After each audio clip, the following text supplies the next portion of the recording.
একজন ঠিক থাকতে আমি পুরো মেয়েকে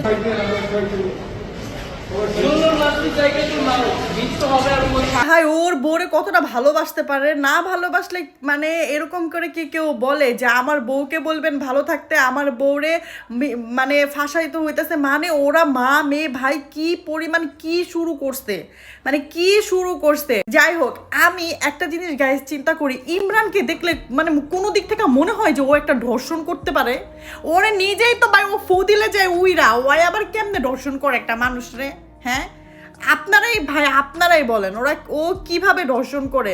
আমি বুঝি না যারা এই মামলাটা নিছে ওনাদেরকে একটা তিল পরিমাণ বিবেক নাই এক কথা। দ্বিতীয়ত আচ্ছা যাই হোক, আমি আর এই ব্যাপারেও কথা বলতে চাই না, কিন্তু আমার খুব খারাপ লাগতেছে যে ইমরান বের হওয়ার সাথে সাথে মানে ওর বউর কথা বলতেছে। ভাইরে ভাই, ওর বউ আসলেই ওর বউ কিন্তু ওরে অনেক ভালোবাসে, অনেক। এরা আমরা জানি বা আপনারাও দেখছেন, সব সময় আমরাও দেখে আসছি।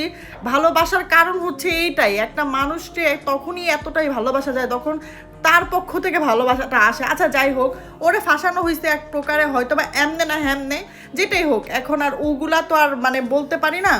এখন কথা হইতাছে মানে যারা এগুলা নিয়ে লড়তেছে ওদের ওর উকিলরা মানে সবাই কি ফোন দেখে না? মানে হাতে যখন ফোনটা উঠে তখন কি এরকম নিউজ যারা যারা কমেন্ট করে ওদের কমেন্ট কি পড়ে না? বা ওরা মা মেয়ে যে কি করছে, ওদের কত ভিডিও ভাইরাল হয়েছে, তারা কি এই সব ভিডিও চোখে পড়ে না? আমি আসলে বুঝি না, আমার আসলে জানা নাই। আমি এখন একটা কথাই বলতে চাই যে ওরে ছেড়ে দেওয়াই উচিত, ওরে ছেড়ে দেওয়াই উচিত। কারণ একটা সংসার আছে, আবার শুনলাম যে হুমায়ার নামেও নাকি মামলা দিছে। এটা কি এটা ঠিক হইছে আদৌ? তোমরাই বলো।